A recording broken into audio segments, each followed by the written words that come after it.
Good afternoon. Mr. President, fellow delegates and friends, it's an honor to be with you today. And it's wonderful to be here in the great city of New York. Once again, this week, New Yorkers showed us how to be resilient and resolute in the face of violent extremism. On behalf of everybody in this room, let me say directly to the people of New York, you are a model to the world, and we thank you.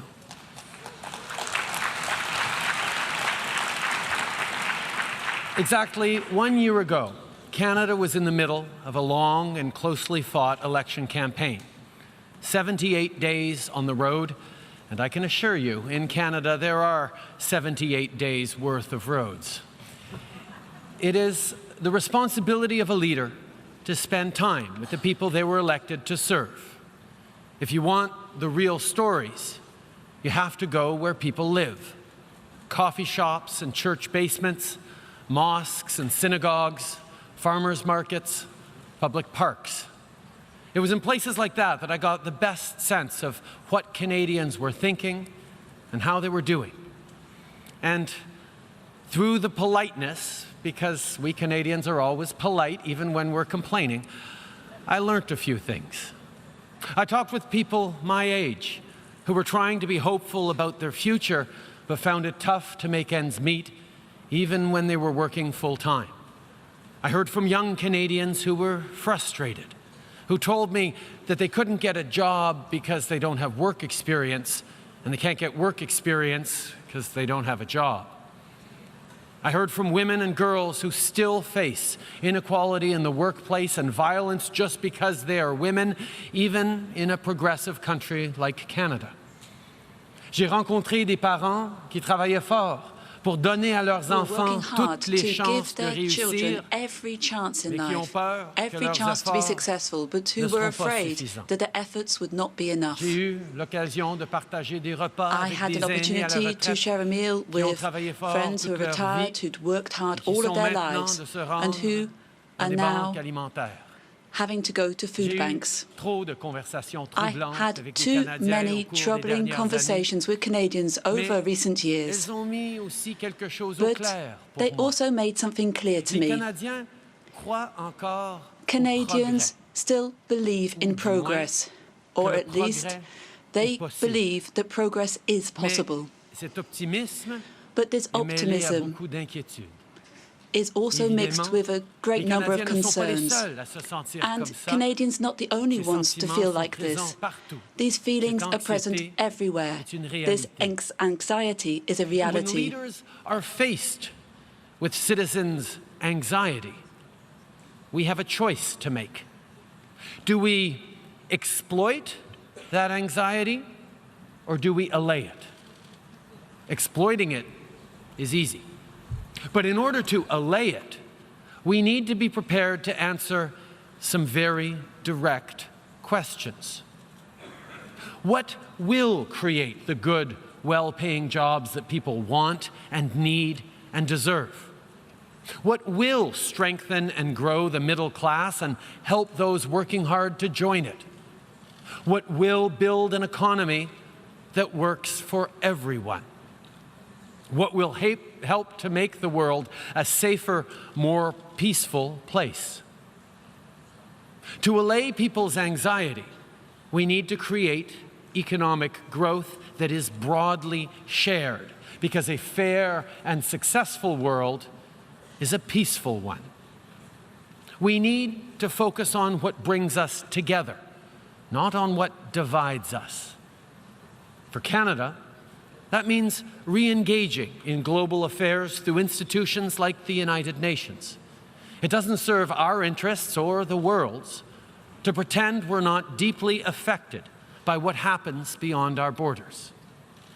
Plus tôt cette année, nous avons aidé à Early négocier on this l'accord year, de we Paris helped sur les to changements negotiate climatiques. the Paris Dans le Climate Change cadre de notre Agreement, engagement à sa mise en œuvre, and we're nous avons committed annoncé to que le implementing it, and we announced that Canada will invest $2,65 milliards sur 5 ans $2.65 million pour over financer la 5 years to croissance propre finance et à faible clean émission growth de carbone with dans low les carbon pays en emissions développement. in developing Dans le countries, but d'aider à with promouvoir a la paix et view la to sécurité dans les helping to promote zones peace and touchées security par in those l'instabilité, zones which are affected by instability, we have reasserted our support for NATO, and we have committed ourselves to increasing Canada's role within the peacekeeping operations of the United Nations.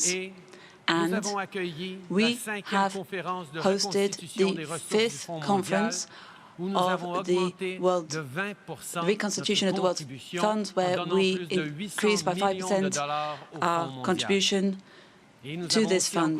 And we've also helped our partners to increase their contributions to the Global Fund, which has allowed us to amass some $13 billion to eliminate AIDS, tuberculosis and malaria by 2030. We've done all this and will do much more, because we believe we should confront anxiety with a clear plan to deal with its root causes. And we believe we should bring people together around shared purposes like the UN Sustainable Development Goals. Because what is the alternative? To exploit anxiety? To turn it into fear and blame? To reject others because they look or speak or pray differently than we do?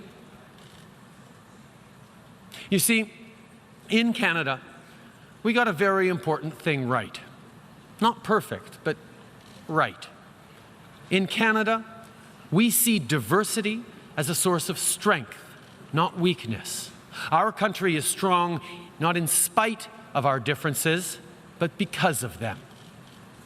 And make no mistake, we've had many failures, from the internment of Ukrainian, Japanese, and Italian Canadians during the World Wars, to our turning away of boats of Jewish and Punjabi refugees, to the shamefully continuing marginalization of Indigenous peoples. What matters is that we learn from our mistakes and recommit ourselves to doing better. To that end, in recent months, Canadians have opened their hearts and their arms to families fleeing the ongoing conflict in Syria.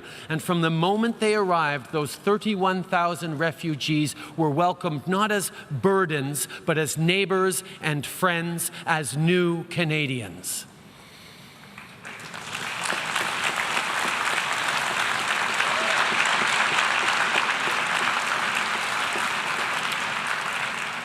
Cet effort a rassemblé les Canadiens. This effort has brought together Canadians in an almost unprecedented way. The government has been working with business people, with committed citizens, with civil society to assist the new people coming to our country to adapt themselves to their new country.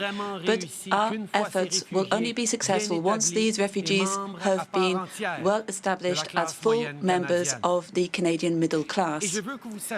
And I want you to know that this objective is one which is within our grasp, not because of what we have done, but because of what these people are bringing themselves. Refugees are people with the same hopes and dreams as our own citizens. But while our people have felt anxiety, Syrians faced catastrophe. Do you want to know where the Syrian middle class is? Well, they're living in refugee camps in Turkey, Lebanon, and Jordan. They're moving across Europe looking for a place to set down roots, to get their kids back into school, to find steady work, and to become productive citizens. Refugee camps are teeming with Syria's middle class. Doctors and lawyers, teachers and entrepreneurs. They're well educated, they work hard, they care about their families, they want a better life, a safer and more secure future for their kids, as we all do. So when I say that I hope that Syrian refugees that we welcomed will be soon able to join our middle class, I'm confident that we can make that happen, and we'll do it by offering them the same things we offer to all our citizens: a real and fair chance at success for everyone.